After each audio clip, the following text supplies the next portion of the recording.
Donald Trump is demanding an apology from the New York Times after the paper called his latest comments outrageous. At a rally in South Carolina Tuesday, Trump appeared to impersonate a disabled reporter. He was one of the authors of a 2001 Washington Post article that Trump has used to back up his claims that Muslim Americans were seen celebrating after the September 11th attacks. Written by a nice reporter. Now the poor guy, you got to see this guy. Oh, I don't know what I said. I don't remember. He's going like, I don't remember. Oh, maybe that's what I said.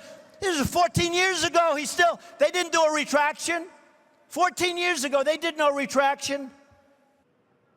The reporter in question is Sergei Kovaleski, who's now an investigative reporter with the New York Times. You can see him there on the right-hand side of your screen. And that left-hand side of your screen is the image that many are calling with Donald Trump as outrageous. Kovaleski suffers from a physical disability that limits the movements of his arms.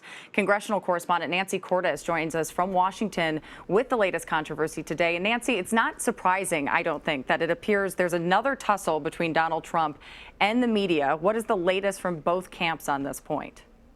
Well, Donald Trump claims that he didn't know Serge Kovaleski, that he had never seen him, so he couldn't have been impersonating him or making fun of his disability. He says he was just doing his reenactment of what he thinks a flustered reporter would look like when trying to retract a story. Kovaleski, on the other hand, says not so. And in an interview with his own paper, the New York Times, he said, Donald and I were on a first-name basis for years. He says, I've interviewed him in his office. I've talked to him at press conferences. All in all, I'd say around a dozen times I interacted with him as a reporter while I was at the New York Daily News.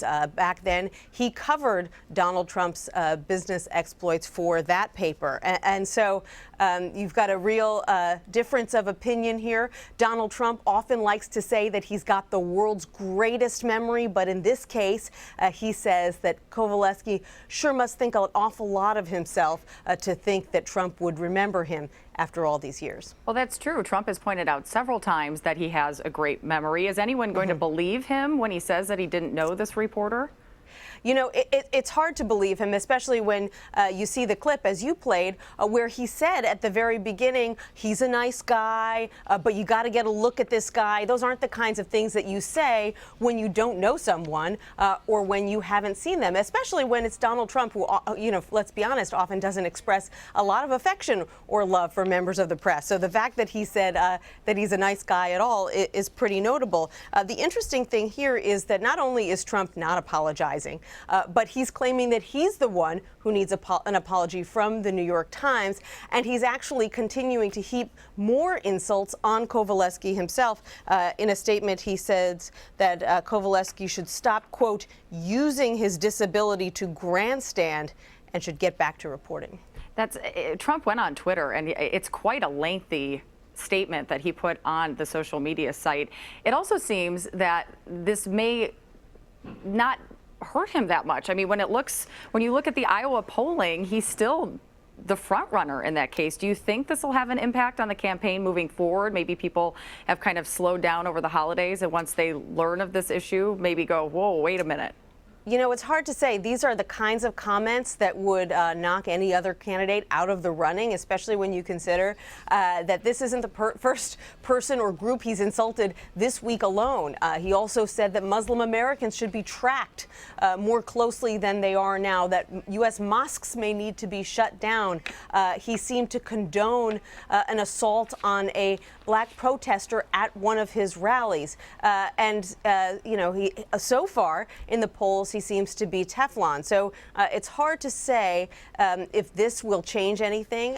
You know, certainly it does, you know, seem like a kind of a new low to be making fun of someone's disability. But he's had a couple of lows in the past. Remember when he made fun of Carly Fiorina's face, saying, look at that face, who would want that to be president? And it didn't hurt him then. So it's hard to say whether these comments will hurt him now. Boy, we'll just have to see what he says next. Nancy Cordes, thank you so much. You're welcome.